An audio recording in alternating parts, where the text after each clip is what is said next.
જિલ્લાના માંગરોળ તાલુકાના મોટા બોરસરા ગામની સીમમાં નવરાત્રિની રાત્રિએ જ સગીર વયની યુવતી સાથે લૂંટ વિથ ગેંગરેપની ચકચારી ઘટના પ્રકાશમાં આવી હતી.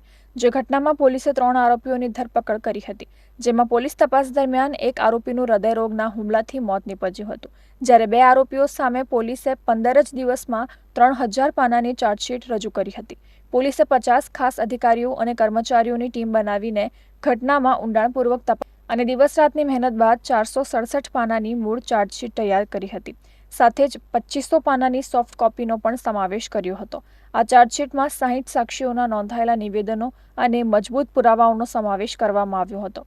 પોલીસે પુરાવામાં medical reports, scientific reports, mobile data અને સ્પેક્ટ્રોગ્રાફી પુરાવાઓ સામેલ કરવામાં આવ્યા હતા.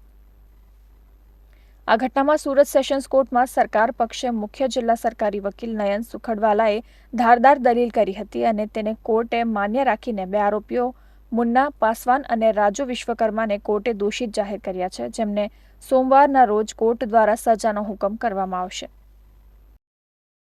ભોગ બનનારના ફોટા પાડ્યા, એની ચેન લૂંટી લઈ, ત્યાર પછી 3 આરોપીઓએ એક પછી એક ભોગ બનનાર સાથે ખેતરમાં ગેંગરેપ કર્યો અને ગેંગરેપ કર્યા પછી ગામ લોકો આવી જતા ત્યાંથી 3 આરોપીઓ નાસી ગયેલા.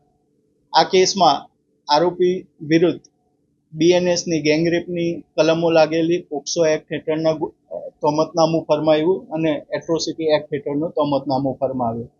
ફરિયાદ પક્ષ તરફે કુલ 47 જેટલા શાહેદોની જુબાની લેવામાં આવી. એ ઉપરાંત દસ્તાવેજી પુરાવાઓ રજૂ કરવામાં આવ્યા, જેવા કે એફએસએલનો પુરાવો, મેડિકલ એવિડન્સ, પંચનામાનો પુરાવો, એક્સ્ટ્રા જ્યુડિશિયલ કન્ફેશનનો પુરાવો, આ બધો પુરાવો રજૂ કરવામાં આવ્યો અને સુરતના સ્પેશિયલ જજ શ્રી વી પરમાર સાહેબે પ્રોસિક્યુશનના પુરાવાને માન્ય રાખ્યા અને આરોપીને આજરોજ કસૂરવાર ઠેરવ્યા. આરોપી મુન્ના અને રાજુ ઉર્ફે પાસવાન.